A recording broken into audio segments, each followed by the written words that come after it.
Despite having its own unique interpretation of the web-slinger's established world, Insomniac's Spider-Man is deeply entrenched in Marvel's expansive lore. The game makes reference to several characters and entities from the comics and movies.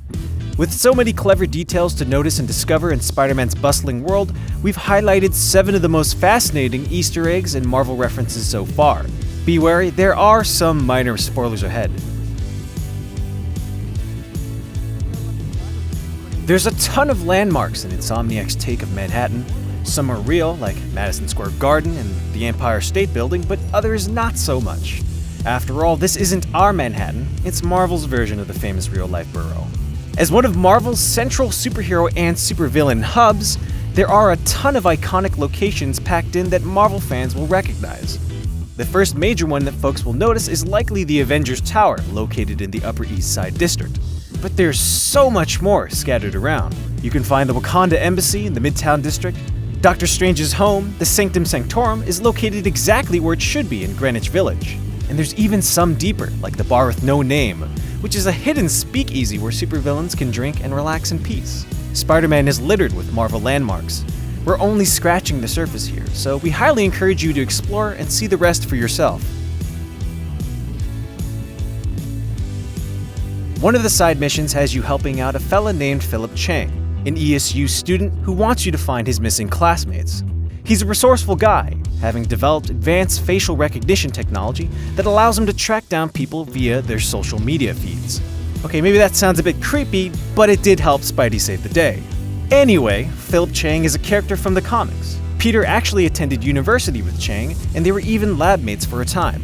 Of course, there's some more complicated history surrounding him and an evil gang called the Dragon Lords, but we'll spare you the complicated details for now.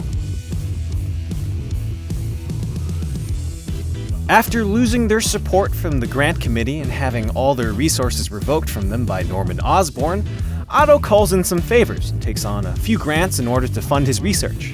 One of the funding partners should be instantly recognizable to Marvel fans. If you examine some of the new equipment in the lab, you'll discover paperwork detailing a grant from AIM, aka Advanced Idea Mechanics.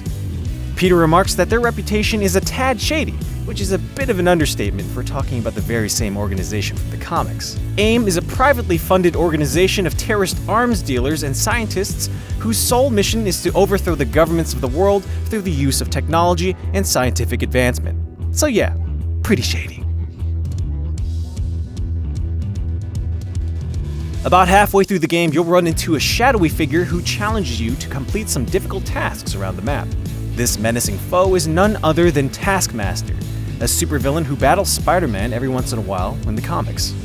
As you complete Taskmaster's challenges, you'll start to learn that he has what's called photographic reflexes, which allows him to duplicate almost any physical activity he sees by simply seeing it performed once. It's literally the reason why he set up these challenges throughout Manhattan. He wants to take you down by learning your every move. What a creep. I'm impressed. And yet you sound like you want to kill me. Not yet. I have so much more to learn. In the side mission, Internet Famous, you get wrapped up in an internet challenge that takes a turn for the worse. After scanning a QR code, you're forced to complete combat and puzzle trials under a strict time limit in order to reveal the location of a kidnapping victim. The individual forcing you to do all this is a social media personality known as Screwball. SM! You accepted the challenge!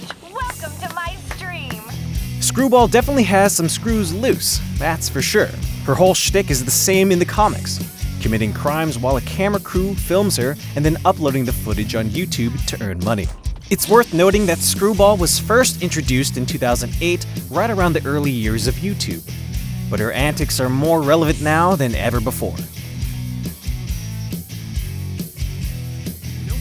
During the latter half of the game, Spider-Man needs to make a quick save in order to stop a speeding subway train. His first attempt should be a familiar one to Spider-Man fans, as it's the same method that was used to stop a subway train from Spider-Man 2. The game makes a very clear nod to this, even going as far as to having Spider-Man say, "That totally worked last time!" when it inevitably fails. Nice one, Insomniac. We see what you're doing. The backpacks are more than just mindless collectibles you grab to upgrade Spider-Man's abilities. They each represent and inform a little bit about Peter Parker's life and history as a superhero. For example, you can find his original Mark I web shooters, but there's a lot of other fascinating references and tidbits in between, like this business card for Daredevil's law practice, and these vials containing the blood of the lizard, and the sand of, Sandman. The backpack collectibles are rich with narrative details that reference both Spider-Man and Marvel history, so don't hesitate to grab them in your travels. You never know what cool stuff you might learn. Were there any Spider-Man or Marvel Easter eggs you discovered that you don't see here? Feel free to let us know about them in the comments below. And make sure to check out our Spider-Man review and our tips video detailing all the things you need to know to be the best Spider-Man.